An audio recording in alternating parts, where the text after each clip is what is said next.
In this video, I want to tackle teachers' biggest challenges when they hear this message. Above all, teachers want to teach effectively. We have been led through professional development innovation after innovation, year in and year out. None seem to last much longer than 2 to 3 years. Innovation is frequently tied to administrator reputations. Before the ink is dry on an urban administrator's contract, he's often looking for his next job. When he leaves, his innovations are tossed and replaced by those of his successor. Most teachers have learned just to nod, to agree, and to do the minimum to get by until the latest reform goes away. It will soon be replaced by another. As a profession, we're good at innovation. Implementation, not so much. In this video, I'm going to share a single idea that will change entirely the dynamic in your classroom. Yes, one single method comprised of 3 steps, super stripped down rules of thumb, one single method that has more research behind it than all the other methods combined. You will see an immediate boost in student performance. Teachers report that this single method can boost student performance by 30 to 50%. That's major. But first, let me ask you, are you currently filling gaps in your own teacher preparation, or are you fine-tuning your daily practice? If you're like most teachers, you're on your own, working in isolation. It's difficult to improve any skill in a vacuum, isn't it? Ask yourself, have I seen models of what I'm supposed to teach? Am I implementing successful teaching methods that are most heavily researched? Are my students at or approaching 90% proficiency on daily classwork? Am I exhausted from working so hard? Teaching is a really tough job. We are here to make your tough job easier. Easier, faster, better. If you are new to this message, here's my story. By a sheer twist of fate, as a young teacher, I fell into a fantastic job that put me right smack in the middle of one of education's most contentious battles, working with the developers of direct instruction in the 1960s. Our efforts paid off. Direct instruction was the clear winner in Project Follow-Through, the largest education study in U.S. history. Direct or explicit teaching's body of research has outpaced all other approaches, both in volume and in results, ever since. This remarkable experience drove the underlying principles of explicit teaching deep into my bones.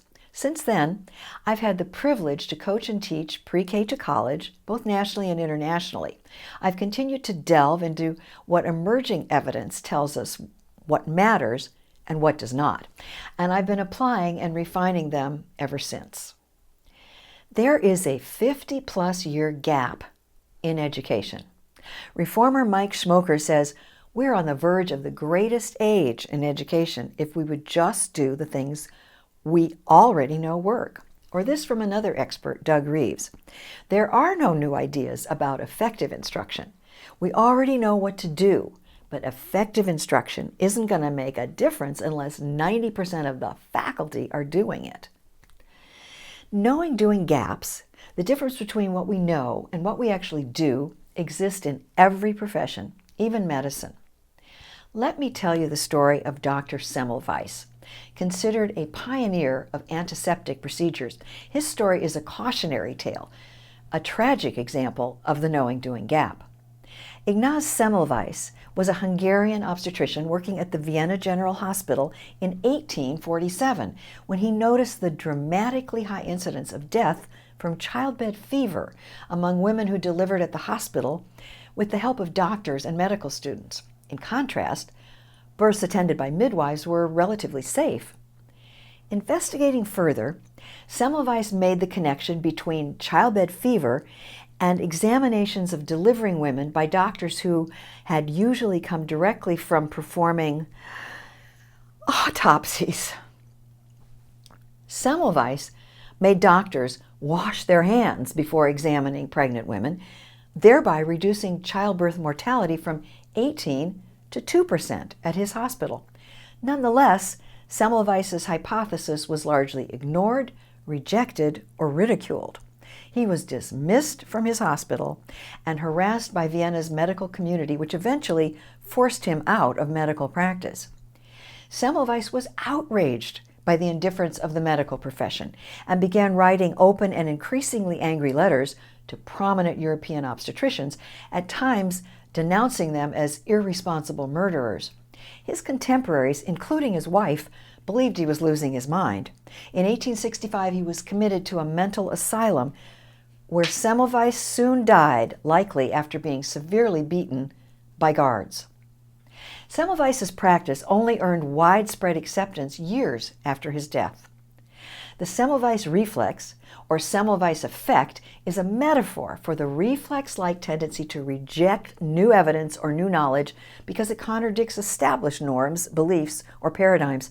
History shows us that new information is rarely welcome. We've seen this Semmelweis reflex many times in education. Everything from "you can prove anything with research" to "I already know all that." Okay, so you know it, but are you doing it in daily practice, like today's standard medical practice of hand washing? Let's face it, we struggle with our own knowing-doing gap from the ivory tower to the schoolhouse. That and our own prejudices, preferences, and habits. With rare exceptions, we have not yet implemented what works best, thus creating education's sadly ironic version of the knowing-doing gap. This includes gaps in foundational pedagogy, which separate the successful teacher from the unsuccessful one. Our gap is now over 50 years old.